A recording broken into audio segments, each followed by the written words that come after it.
Don't their response. Isn't it fun? Isn't Isn't it fun to watch that stuff? Maybe that's the attitude Bitcoin should take. You know, they just made a big investment in self-driving cars. Uber did.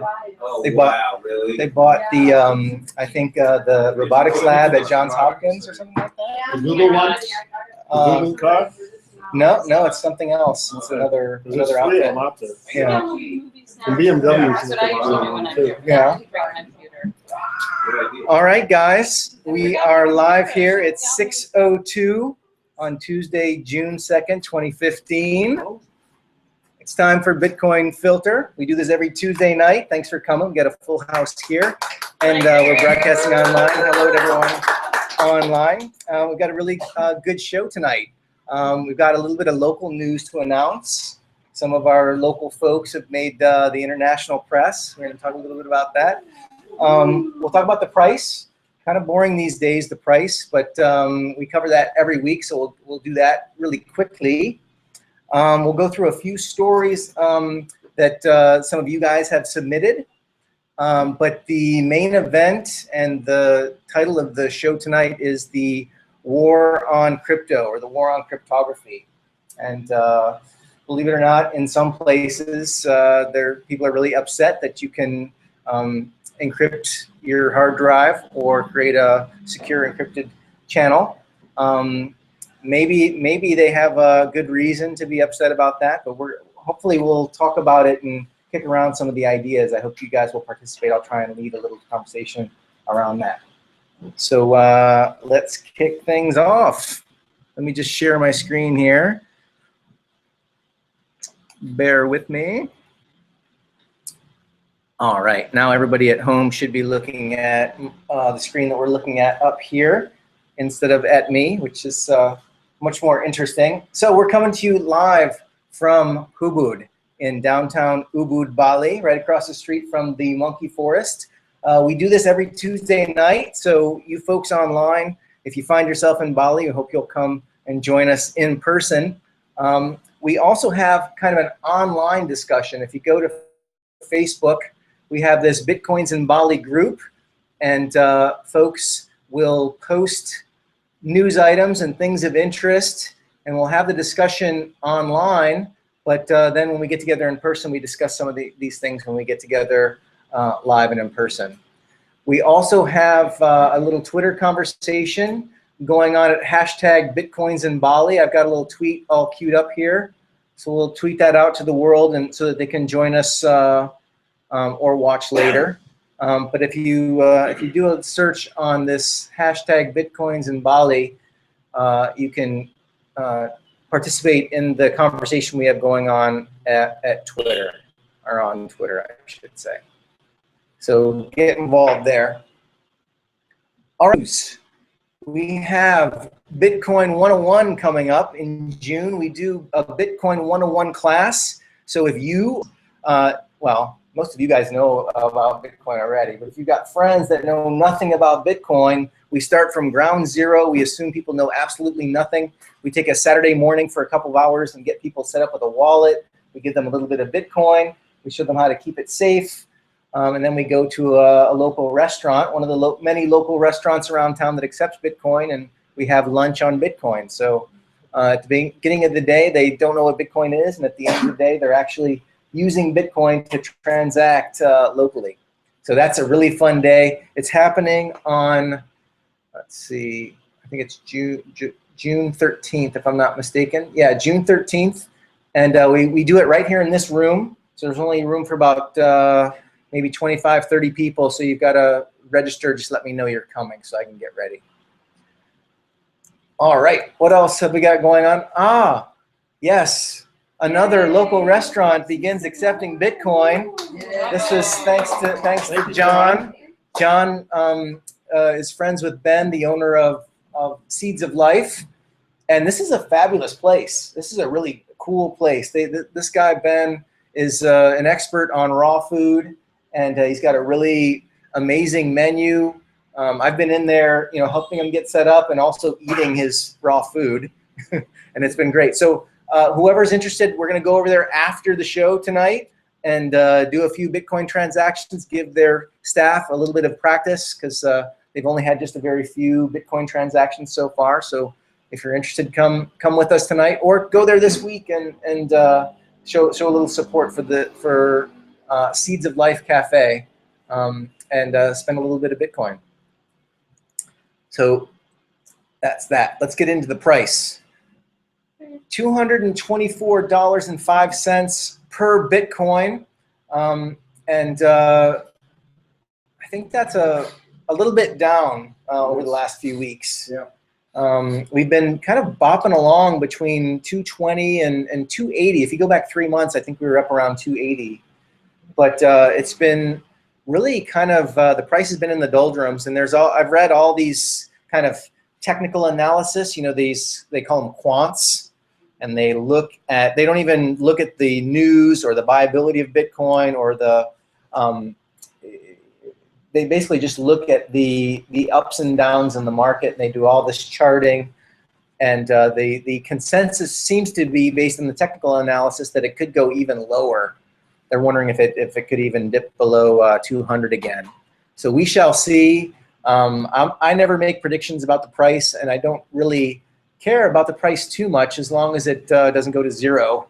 If you look back historically, Bitcoin bopped along for the first 2 or 3 years, really, just below $1. Everyone was really excited when it went over $1, and then it went all the way up to $20, $21, and then back down to $2. So if you've been watching long enough, you have a better stomach for these kinds of things. But I do feel kind of bad. We've been promoting Bitcoin for the last year here in Ubud, and the price has declined, 60, 70% over that time. So you really have to be philosophically on board with Bitcoin, because it hasn't been the greatest investment, at least not recently. But I remain undeterred. There's nothing technically wrong with Bitcoin. It's still viable as a way to keep track of value. It's an accounting mechanism that has way more integrity than other forms of money around the world. In my opinion, it's just a matter of people realizing that. And so I don't mind when the price goes down, or when there's a little drama around the price. Simon? To transfer value to someone for almost very, very little cost, it doesn't actually matter the price of the individual Bitcoin. So the utility is the real key there. Yeah. I And agree. it doesn't matter about the price. I agree. Yeah. It's only when you have to get in and out of fiat currency, when you have to go back and forth. There's the dollars that are the problem. Yes. And one of the things I like to say, even though the price is a little bit volatile, the supply is not volatile. And if you look at other currencies, well, we don't even know what the supply is. Right. Yeah. So, but that's a good point. It works for what it's supposed to do. And we're building a Bitcoin economy here in Ubud, or we're trying to. And we've got a few restaurants involved, but the really interesting next step is to get them to start paying their employees in Bitcoin, right? So their employees go out to eat on Bitcoin, right? And maybe even pay some of their suppliers in Bitcoin, so that they don't have to get out of the currency. If they could have a total round trip with Bitcoin, it wouldn't matter what Bitcoin is worth relative to other currencies, because they could pay their bills and live their life without going back and That forth. means we should be talking to PLN, Yeah, PLN. PLN is the electric company. Yeah. Yeah. If Well- you can buy petrol and electricity and phone with Bitcoin, then we're talking. Well, it's my understanding that you can buy East Creek through Toko Bitcoin. You can buy your Listric. Yes. Okay, that's And electricity. as you mentioned, as you know, we can already buy Pulsa. Pulsa. Yes. So get out there and buy your electricity so and buy now petrol. Next is petrol. Yeah. And then the Polynesian will jump on. Gotta set up one of those little roadside balloons. That's right. Okay, so we are in Indonesia. So what's the Indonesian price? Last price was 3 million rupiah, right on the nose, which is pretty amazing. That's the price right there, in case you're not seeing it.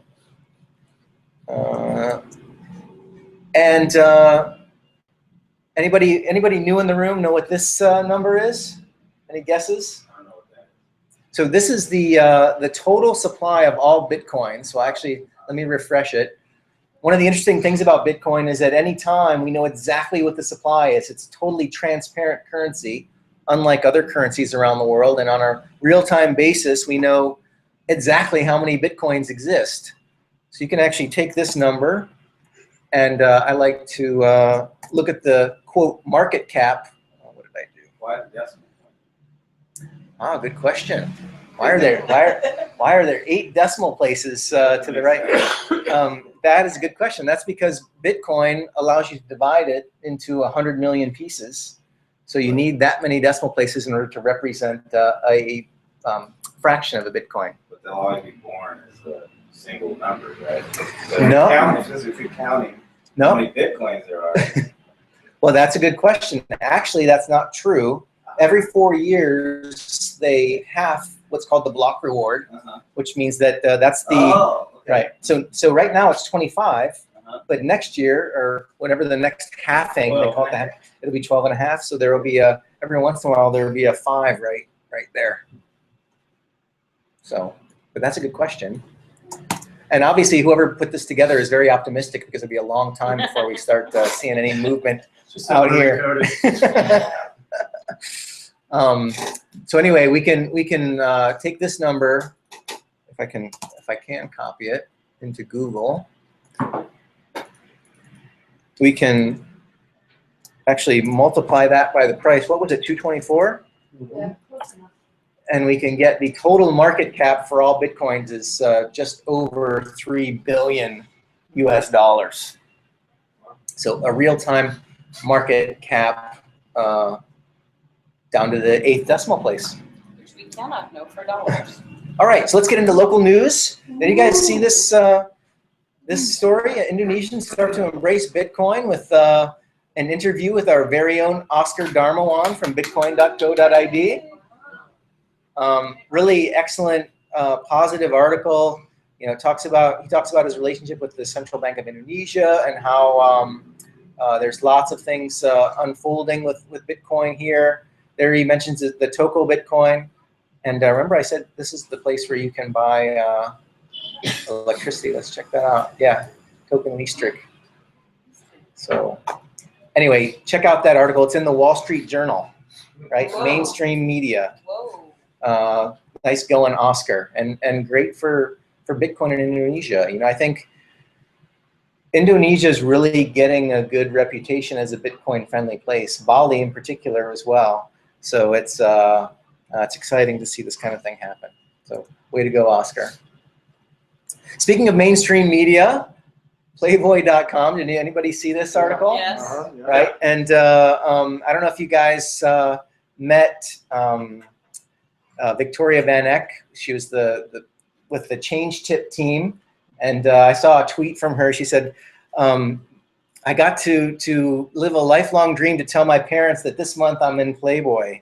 So go here, there's Change Tip is mentioned in the article, Yes. right? So anyway, it's not a very informative article if you know stuff about Bitcoin, but it's just interesting to see it in the mainstream. There's the Change Tip mention. So good job, Victoria. Okay, this is a little bit of news that broke this morning, and you know, I mentioned that we do the Bitcoin 101 class, and the wallet that we advocate is the blockchain.info wallet, and there is well, this is a pretty sensational headline. This is The Guardian, another mainstream media source, and usually it's not positive information that you see. Usually it's something like this: Bitcoin app issues critical update after rare bug leads to total crypto breakdown. Oh my God. Total crypto breakdown. Thank you, Guardian. They had to resuscitate me, but when they did, I realized that we've had just 3 users affected. So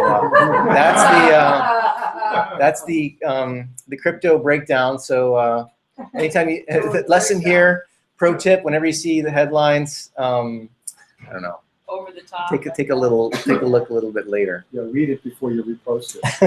Yeah. That's right.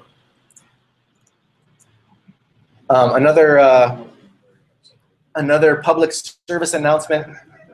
like I said, we've got the Facebook group, and there's a lot of good information shared. And this one I thought was interesting, especially because now that I've been using Bitcoin for a few years, I've had a few phones. And this is reminding everybody that if you've got secure information on your phone, you've got to take special precautions before if you give it away or sell it or throw it in the garbage can. So if you're thinking about, well, you know what's interesting?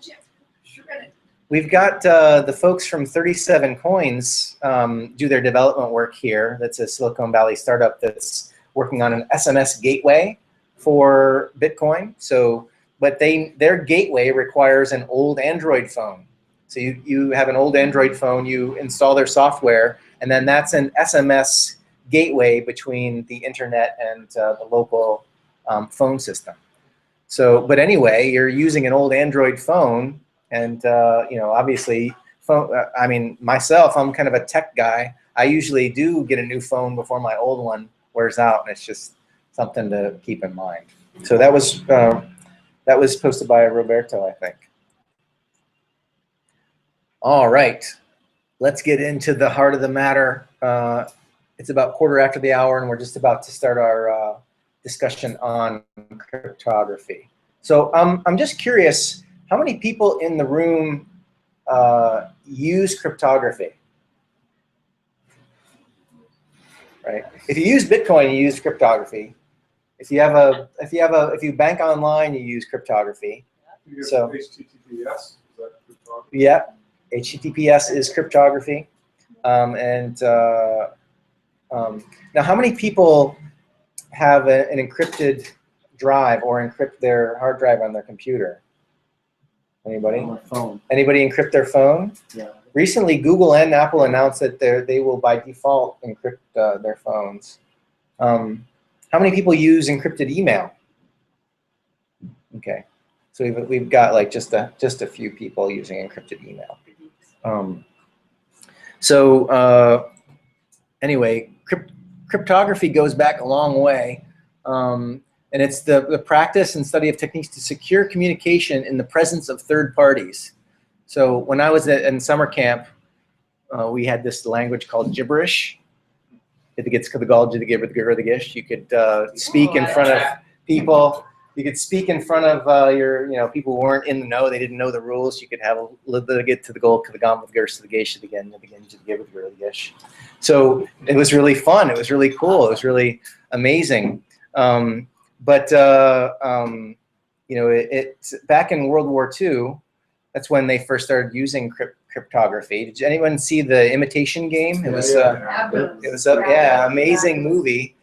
And they had the Germans had this machine called the Enigma, and these really brilliant people, Alan Turing, who was one of the earliest computer scientists, was on that team that decoded the Enigma.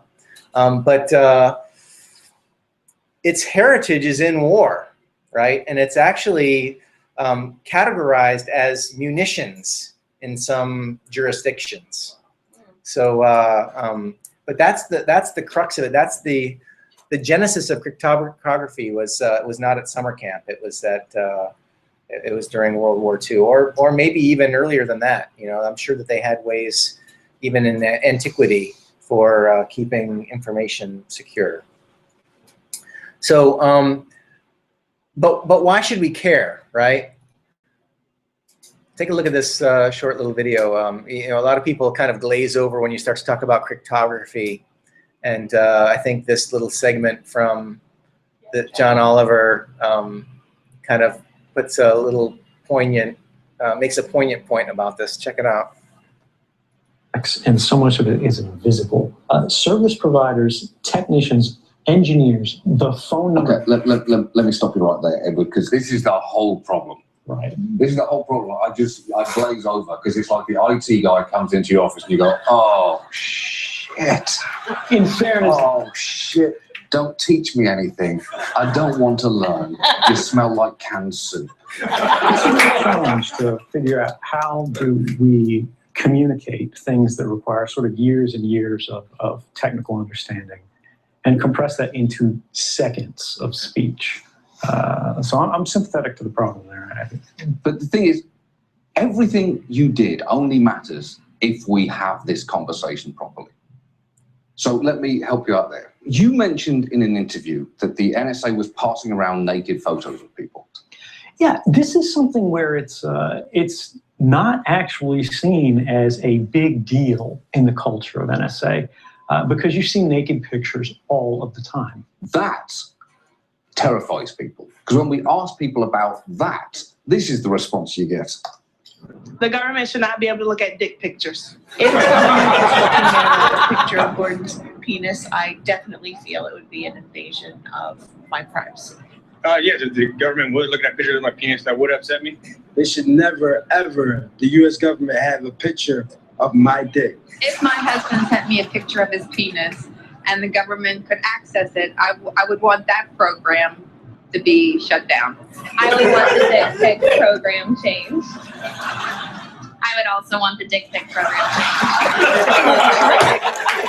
changed. I would want it to be tweaked. I would want it to have clear and transparent laws that we knew about and that were communicated to us to understand what they were being used for or why they were being kept. Do you think that program exists? I don't think that program exists at all. No. No. No.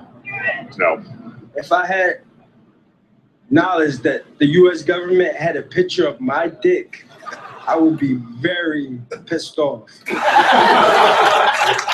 Well, the good news is there's no program named the dick pic program.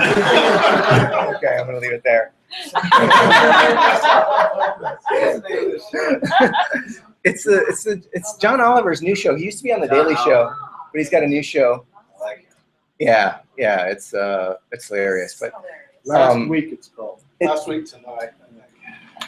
I thought that was so. It's really funny, but I thought that was so well done because I've had conversations with my own family members, and they're like, "Well, I don't do anything wrong, so I don't care if they're what they're watching or if they can, what they can see." And this is a funny example, but there's also other examples on why we would want to encrypt things. So you're saying that sending dick pics isn't wrong? No, it's not wrong. Okay, so what's next here?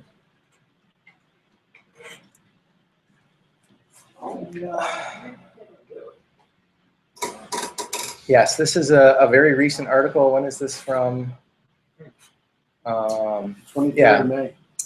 Teaching encryption soon to be illegal in Australia. So is this the next one? Yeah. Okay.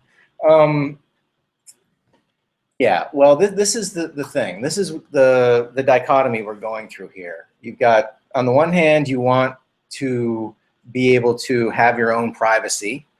And on the other hand, they want to, you've got this legacy of encryption being military technology, right? And actually, that's what they cite here. Let me see if I can go down here. The purpose of this law is to control the transfer of defense and strategic goods technologies. So that's the law on the face of it, but you have to go and read the fine print to realize that cryptography is classified as a defense and strategic goods technology. So under this new law, which I think is, I don't know if it's actually in force yet or it will be, but teachers at schools and universities will have to be approved to teach encryption if students outside of Australia. Now, we've talked about doing skill sharing sessions here at Hubud. Learn how to encrypt your email, learn how to create an encrypted thumb drive, learn how to secure your desktop. And it's amazing to me to think that could be illegal somewhere. I mean, it's really kind of frightening. And then when you think about that, like I was saying, I've had my conversations with family members that are like, well, I'm not doing anything wrong, so I don't have anything to worry about. Well, if you taught your friend how to create an encrypted thumb drive or how to do PGP email, you could go to jail, under a really serious charge, espionage or whatever, revealing defense secrets or even moving arms. It says if students are outside of Australia. Yeah, I think it's it has to do with the import and export of the technology. Let me go back to the actual definition, and if you look at let's see, if you look at the legality, after World War II, it was illegal in the U.S. to sell or distribute encryption technologies overseas. In fact, encryption was designated as auxiliary military equipment and put on the United States munitions list. So it has to do with exporting military technology. So in the case of the teachers, if they've got an online course and there's students somewhere, presumably you could be teaching some jihadi guy to encrypt his emails, and that's not... Are they still allowed to teach in Australia? Well, they're allowed to teach, they just need a license. But they're not allowed to be outside, like, no matter what. Yeah. Right. Okay. Good old-fashioned xenophobia. Yeah. I apologize for my confusion. I did not expect that. No one did. Now, in the States, we have this thing called the Fourth Amendment. Is everyone here? No. No? No. We've got Aussies and Canadians. So the Fourth Amendment, what I find interesting, the US Constitution is really an amazing thing. It's very short. You could read it in about 15 minutes. This is the Wikipedia page for the Fourth Amendment, but the Fourth Amendment itself is right here. This is it, one paragraph. So I'll read it to you. The right of the people to be secure in their persons, houses, papers, and effects against unreasonable searches and seizures shall not be violated, and no warrants shall issue but upon probable cause, supported by oath or affirmation, and particularly describing the place to be searched and the persons or things to be seized. So this is a very important fundamental human right that defines what the U.S. government cannot do. Right? This right of the people shall not be violated. Right? So basically, it says that they can't walk up to you and ask for your papers and do a dragnet search. They can't just go into your house and start turning things around. If they find a little bit of marijuana or they find who knows what. Actually, most American, there was some guy that wrote a book that said every American is breaking a law every 10 minutes or something like that. If they could go into your house and search your house, they could probably find something illegal, Cuban cigar, or I think there's even laws on the books about lobsters. If you're in New England, you have a lobster in the fridge that's not the right size or whatever. The point being that Americans had this problem with the UK before the War for Independence. So before 1776, they had the redcoats, the British soldiers, would just barge into somebody's house and they'd find something wrong, and as soon as they found something wrong, they'd commandeer the house, and the soldiers would live there. And it was like this, kind of a egregious thing, so egregious that they turned around as soon as they got a chance to define their own government. The fourth thing they thought of was, hey, you can't dragnet search anybody and just find something wrong so that you can do whatever you want. It's a fundamental right, the Fourth Amendment right. What's interesting, the reason that this Wikipedia page is so long is because, well, even though this thing is so short, and I think it's very clear, there are, well, if you look for exceptions. Oh, I'm sorry, yeah. Thanks, guys. Exceptions. So there's a whole section on exceptions. There's 58 entries for exceptions. Right, well, that's why Grandpa wants to lock the Patriots. Yeah, I'm having trouble with them. Wow. I can't type. Anyway, so what's interesting about the exceptions, there's the exceptions. Thanks for bearing with me, guys. Is exceptions to the warrant requirement. So consent. So if a policeman in the States pulls you over and says, "Hey, you mind if we have a look around and you say, okay, then they can, whatever they find, they can, I mean, the correct answer is no. Right. But the other thing that, in the context of our conversation tonight is this plain view and open fields.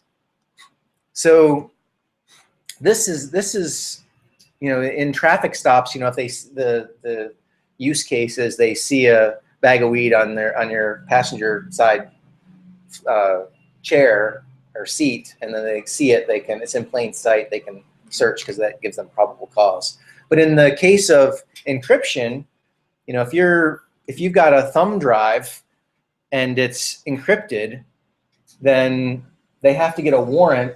Well, first of all, if they want to search it at all, they've got to get a warrant. But if it's encrypted and only you know the password, then they do not have the capability to search that thumb drive. It really works that well. Police are not able, there's no organization that's able to decrypt. That's available. That's software that's available to us. Well, that's a very good question. The answer to that question is not known. That was one of the reasons why I stopped using Tor. I kind of felt like by using it, I was making a statement that, hey, once you play around with what I have and see what's in here, and I didn't want to expose myself like that. Well, there's the concept of a honeypot. Have you heard the concept in security circles or in attack vectors? There's the concept. Well, have you heard of phishing? Yes. Phishing emails where, hey, we're PayPal. Why don't you log into your PayPal account because there's a problem and it's not. So that's a bit of a honeypot in the phishing context. There's also Tor itself could possibly be a honeypot where they created Tor in order to find all the people that wanted to use the dark web or wanted to encrypt their communications, or who knows, right? So the fact of the matter is we don't know. They have there's a concept of the zero-day exploits or zero-day exploits in the security communities. And what these are security problems that the general public does not know about. So amongst the hacker community, they know all about these things. Like if you get online and you hire a professional hacker to go do corporate espionage, or and they can break into someone's server or go snoop around and you have no idea how they did it, it's because they know about these exploits that other people don't know about. Let me see if I can find the story here. And this is the flip side. Let's see. Yeah. HTTPS crippling attack threatens tens of thousands of web and mail servers. This exploit, we depend on cryptography now. If you log into your bank account on your laptop, you're using HTTPS and you're relying on the cryptography of HTTPS to be able to do that. And if some hacker is able to exploit that security, then they can steal your funds, right? And this particular exploit, tens of thousands of HTTPS protected websites, mail servers, and other widely used internet services are vulnerable to a new attack, it's actually an old attack, that lets eavesdroppers read and modify data passing through encrypted connections. The weakness is the result of export restrictions, remember those? The US government mandated in the 1990s on US developers who wanted their software to be used abroad. The regime was established by the Clinton administration so the FBI and other agencies could break the encryption used by foreign agencies. So governments are getting together with corporations and saying, oh, you can sell your encryption overseas, but you've got to give us a back door, right? Hackers are exploiting that, or the hackers are exploiting that now. This just came to light. This just came to light May 20th, and they did this back in the 90s. So since the 90s, the people in the know, the really smart hackers know that they can do this, and we don't find out until May 2015. So this is why you can't give governments backdoors. You can't give anybody backdoors. It's just a flawed premise to think that you can allow governments, you can't have it both ways. And that's why it's such an interesting conversation. Like, do we have encryption, or do we have encryption that we know the government can break because those guys got to go find the terrorists, got to go find the bad guys, whatever. So I'll put the question out to you guys.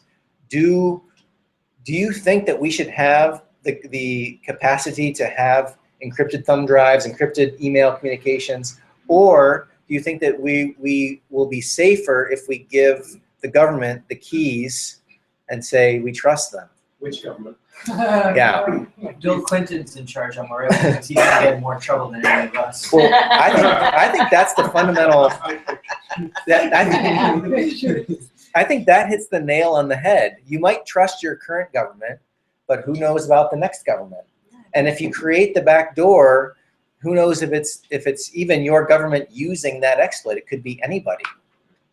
Now, the interesting thing about the Snowden revelations is there's some detailed information about what particular encryption is problematic for even the NSA. So it's kind of. I'm sorry, repeat the. Well, I'd have to go back and look. The thing that comes to mind was PGP encrypted email, which I use. That's what Snowden used to communicate with the journalist that he contacted. It's a little bit clunky, but it does work. Hacker-proof?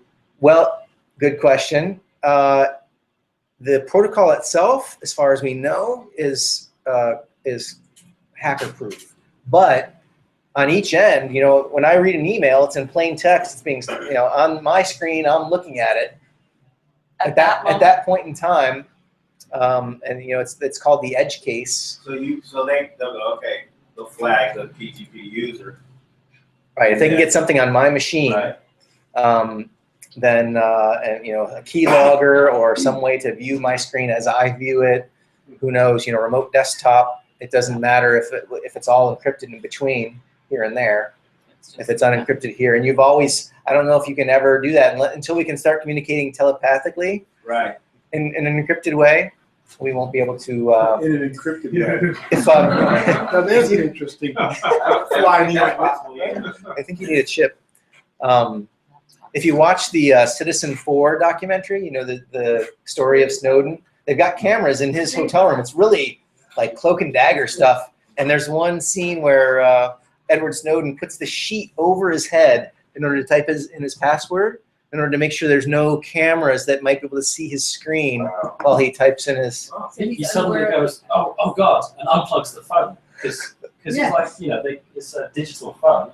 They can hack in through the phone line and listen to anyone, even if it's not off the hook or whatever. I was when I was watching that movie, I could feel the tension. I can't imagine what it was like in the room. Yeah. But yeah, you're just wondering like when's someone going to break the door down, you know? It's a lot calmer now. Yeah. By the way, that interview that we showed, he flew all the way to Moscow to do that interview. Wow. Oliver did. So anyway, this is from January 13th. UK Prime Minister wants backdoors into messaging apps or he'll ban them. And this is pre-election, right? This is on the campaign trail. So, you know, I just asked the room, is it okay if we have an encrypted thumb drive? Is it okay if we have secure communications? But according to him and his constituents, and, you know, I got to believe that they polled on this stuff. Most people must be saying, you know, it's not okay to have encrypted. I mean, he got reelected. Yeah, Cameron got reelected in the UK. And this quote, where's this quote here? Cameron said that if reelected, he would seek to ban encrypted online messaging apps unless the UK government is given backdoors. Are we going to allow a means of communication which is simply impossible to read? And I don't know. This is just so far off from my just concept of what's good and fair. And it shows you how far the programming has gone. We have to do this so they can protect us from terrorism. It's been a very slow process, you know. Over the past kind of 5-10 years, it's just been small thing after small thing after small thing until suddenly, you know, quotes like this are like, you know, it's fine. Well, and people don't know this because it's happened so slowly. It's the frog in the pot. Boiling frog. Except these frogs are aware of the heat. This anybody see, talking about movies a lot tonight, but anybody see the Minority Report, the movie The Minority Report? And they had the concept of pre-crime. So they would arrest people before they committed a crime. Well, this story is about they made a bunch of arrests in Spain. On Tuesday, December 16th, a large police operation took place in the Spanish state. 14 houses and social centers were raided in Barcelona. Leaflets, computers were seized, and 11 people were arrested, making this yet another case of apparently preventative arrests. Why were they arrested? Because they used emails with extreme security measures. And this is the company that provides the email encryption. And it was, you know, in the warrant, they said, well, they were acting suspiciously because they encrypted their emails. And I don't know, I think this is just really disturbing. For me, it's a fascinating paradox, because they're saying they hate us for our freedom, and we've got to fight for freedom, and then they're taking away our freedom in order to protect the freedom. It's like the ultimate irony. You know, we're gonna live in a police state to make sure that the terrorists don't scare us into a police state. It's I don't know how to compute that. But anyways, that's interesting. Here's more from Der Spiegel, inside the NSA's war on internet security. Let's see. Basically, they're kind of painting the picture that it's a war between companies and governments, right? Microsoft issued this thing, we will not provide governments with direct or unfettered access to computer data or encryption keys, right? And it's interesting, you know, Skype, it's well known that Skype has been compromised by the NSA, and the NSA has been listening to Skype and has broken Skype encryption since before 2011. And, you know, you've got consortiums of big tech companies saying, you know, we do not, we want to make sure that we encrypt our phones and that our communications are encrypted. But when they release a statement, they do things like this: we won't provide governments with direct or unfettered access to customer data or encryption keys. And if you're a lawyer, any lawyers in the room? There's like so much wiggle room in a statement like this, and you can bet that the lawyers went over it and over it and over it. And there's plausible deniability in statements like this. And it just, you know, we're here at Kubud, it's a co-working space, and I went to a presentation, and it was the 50 best apps for the digital nomad. And I think every single one of them was in the cloud. They were all like the concept of a program that runs on your desktop and you don't need the internet to run it is, wow, it's really kind of going away. Yeah, it's going extinct. And I don't know, it's a trend that I think is undeniable, and it doesn't seem to be ending. And I just wonder when you're going to have a computer that doesn't have a hard drive, and only has a chip that can connect to the internet. And if you have an encrypted drive or a computer that can actually do its own computing, if someday that's going to be against the rules, I don't know. We shall see. But let's see what else. This was really interesting. Did you know that ubiquitous, this is some internal communication at the NSA. Did you know that ubiquitous encryption on the internet is a major threat to NSA's ability to prosecute digital network intelligence, traffic, or defeat adversary malware? 20 years ago, the fact that communications were encrypted meant that they were very likely to contain foreign intelligence, because only governments or other important targets had the resources to purchase or develop and implement encrypted communications. Today, everyone uses it, right? So unless we want to break the internet, I think we're in this world where encryption has to happen. The only question is, do governments have the back door, and is that a good thing or a bad thing for all of us? I don't know. Can't do banking without it. Can't transact commerce without it. Well, Right. you don't know that the government doesn't have a back door to all of that, and we know that they do. Yeah. Well, every once in a while, you'll see a big data breach. You know, another big mega trend we talk about almost every week is decentralization. And well, it's not the way things are done. The cloud is centralized. You know, you keep your credit card information with Apple. Doesn't matter if you're on your phone, your iPad, your computer, you can buy something from Apple. But they have 800 million credit cards. And I don't think they've been hacked, but other big ones have, like Target and Home Depot. Sony was hacked, Home Depot. Yeah. And then you get a new credit card. Yeah. 50,000 or 100,000 people get a new credit card, and the new credit card has a chip in it. Well, you know, there was a recent story. I should have put this up here. The IRS was hacked. Yep. So the IRS, who stores all information about all the taxpayers in the United States, somebody hacked into their database and stole everybody's social security number, their last 5 addresses, their mother's maiden name, all that stuff that you need to apply for credit anywhere. It's I feel like there's a day when personal responsibility will dictate that I can be responsible for my own Bitcoin keys. I can be responsible for my own data encryption keys. But I just looking around at the world at large, I don't think that's going to happen, guy. And everyone else is really going to cede control to these central authorities. And they want an 800 number. They don't want to take care of it themselves. And yeah, I don't know. I mean, that's the trend that I see. Let's see, what else do we have here? I think this is more kind of wrangling between ex-NSA lawyers and the tech giants. This is interesting. He's basically got an axe to grind, but he said, Baker, this is the NSA lawyer or ex-lawyer Baker, said encrypting user data had been a bad business model for BlackBerry.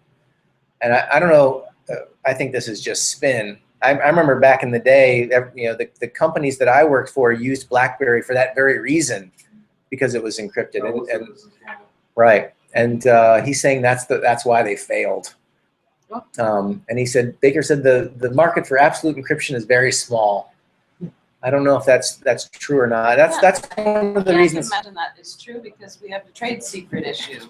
I mean, really, if you're developing proprietary anything, you need to be encrypted just from your competitors. Yeah, I think this is all spin. I applied to get an encrypted email account, and I had to wait because I had so many applications that couldn't keep up with it. Mm-hmm. Well, you can encrypt your own email. Well, I know with your own processor. But there's another way to do it, where you can actually get an account. But you had to give them your passport. And no. But I had to wait. I said, I'd like one of these. They said, we'll let you know when we got room. There's that many people applying. So clearly this is spin. I mean, I'm kind of the opinion that, encrypt everything and let law enforcement catch them with plain old-fashioned detective work. Yeah. I was talking to somebody who, I don't know if this is true or not, it's like third person, but someone was telling me that they had a friend who's a cop in LA, and whenever they have a break-in or some sort of, crime scene or whatever, they go directly to the cell tower that's in the vicinity, and they download all the people that were in the vicinity of that cell tower at that time, and they start from there, which to me is a violation of the Fourth Amendment. You can't just do, they couldn't, the Fourth Amendment would prohibit them from setting up a roadblock and searching every car that's leaving that area, that crime scene. Although that's kind of what they did when the Boston bombings took place. Yeah. So it's not unprecedented. But, it's also, in my opinion, I mean, that's lazy police work. I mean, you go and give yourself a big haystack to look at, as opposed to like logically looking at the facts, the evidence, talking to the people that were there. Same thing with anti-money laundering stuff. They want to basically do financial surveillance. They call it anti-money laundering because it's a lot more palatable to the public, but it's really financial surveillance because they want to know if money's moving from here to there or from there to here. Who is it? What's it for? Why are you doing that? That's, in my opinion, we have a right to privacy in that realm. And if the guy's laundering money because he's got a blood diamond operation, or he's laundering money because he's running guns or drugs, like catch him doing those things, and don't search everybody's checking account. Certainly not mine, in order to catch him. I'd rather say let the gun runner go free, let the drug guy go free, or I'd rather have my financial privacy, and I would come back to them and say, why don't you go catch them doing the illegal thing? Tell you what, how about instead of spending billions and billions of dollars surveilling everyone, but into the police force. Trying some feet on the street. Yeah. Feet on the street. Yeah. Well, they'd be fine with that. They'll just give them. We saw last time. One is in the video of the house forfeitures. Oh Those yeah. guys. Yeah. Well.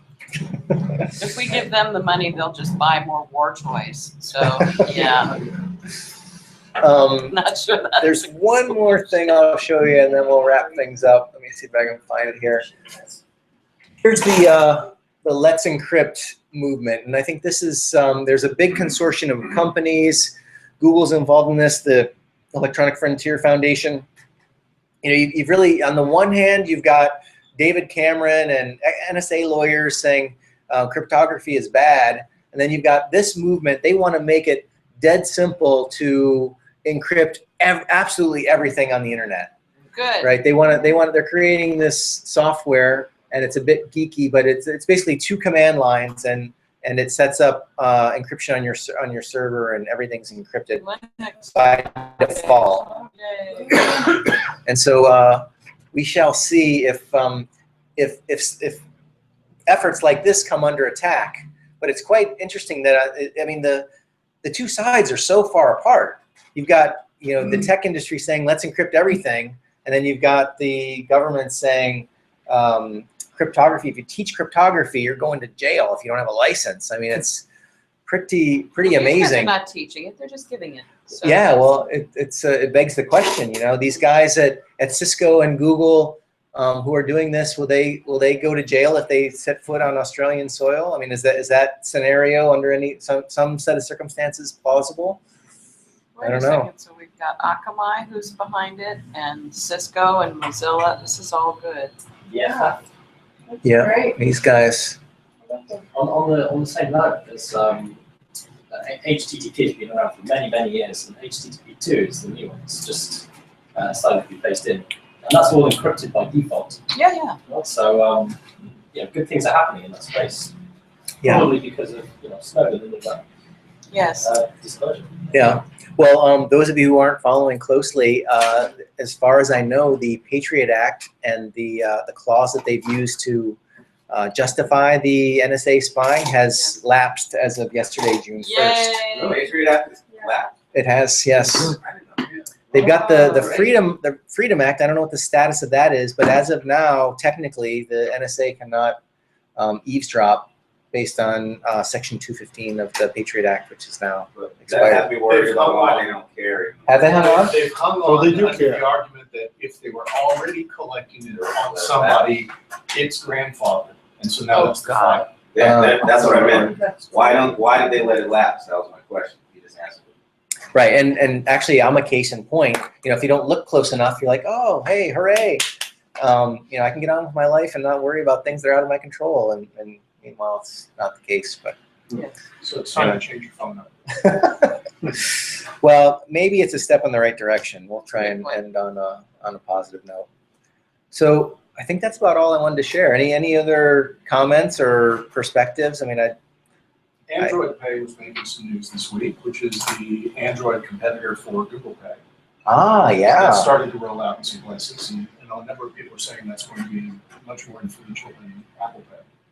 Really? Well, Google and Android have a much larger worldwide market than Apple does, although Apple's making big strides in China, and I think that might be changing, but that's cool. Do you know if they're using like the near field communication and all that jazz? No, it just sort of popped up on my radar. I didn't really dig into it. It's a tricky space. Google had Google Wallet a little while ago, and I remember when I was working in Silicon Valley, they had these huge billboards promoting Google Wallet. This is back in 2011, and I don't know if they shuttered it or it didn't take off the way they had hoped, and so. We've talked about the war on cash. I wonder how many people out there really can see themselves carrying around their funds on their phone and using their phone as their wallet. I can see doing that, but I don't know. I don't know about other people. Yeah. But that's cool. That's I was talking with someone earlier. There was a guy who popped in here to Ubud from Singapore, and he's been working for banks and in financial technology for years and years. and we were just talking about like how amazing the last 18 months have been in financial technology. You know, got Apple Pay, this Android thing's coming out. There's all kinds of innovation happening in financial technology. You know, Ripple, banks using Ripple to set up their own settlement networks, et cetera. And the question is why? You know, why is banking only starting to address their problems with technology? And, you know, 15 years ago, it was telecom, and why did it take so long? And I really think that it's because Bitcoin has rocked the boat and shaken things up and really kind of blown the doors open for this kind of innovation to take place. I mean, we're still using 1950s technology. You know, credit cards are old. They're showing their age with the data breaches and so on. And yeah, it's nice to see. There was, on a related point, there was an opinion piece, I think it might have been in the New York Times, basically saying that millennials are abandoning the banking system. And they attributed this to being the motivating factor behind making the banks wake up. You know, the number of mortgages that they're issuing, the number of consumer debt accounts that they have, they're all dropping dramatically at this point. And people are looking for alternative financial arrangements, and this is what's pushing and spurring the big banks to finally wake up and realize we've got serious problems with eroding market share. Right. That makes a lot of sense. Wow. Yeah, I was in Bintang the other day, and normally I have cash, but I just didn't have enough, so I used my like Danamon debit card, and they like took me over to the side, and there was like 6 machines cards, and it took like 10 minutes, and I was like, really? There's got to be a better way. Yeah, I mean, it wasn't very long ago that Bintang used to give change in candy, so you know. We're really happy that they've actually adopted currency right now. So we're kind of like thinking anything beyond that might be a big ask right now. Well, we had a really interesting another story in that regard is we were at Clear Cafe, and they had just implemented Bitcoin, accepting Bitcoin at Clear Cafe here in Ubud, and the power went out, right? And they didn't have any power, but we could still pay our bill with Bitcoin because our phones still worked. So it was fascinating. It was just a really cool night. I mean, not only were they accepting Bitcoin, but we were like able to do this thing even though there was no electricity. Right, anyone with a credit card is screwed. That's right. That's right. Okay, so we are right on the hour. We are out of time, guys. But I'll just remind you that we do this every Tuesday right here at Ubud. If you're in Bali, I hope you'll come join us in person. Also chime in on the Facebook group. I know we've got some new faces here, so if you're not a member of this Facebook group, it's just in groups/Bitcoins in Bali. Jump in, get involved, and don't forget we've got Bitcoin 101 coming up on Saturday, June 13th. I'd really love it if you guys could tell your friends or people who are curious about Bitcoin.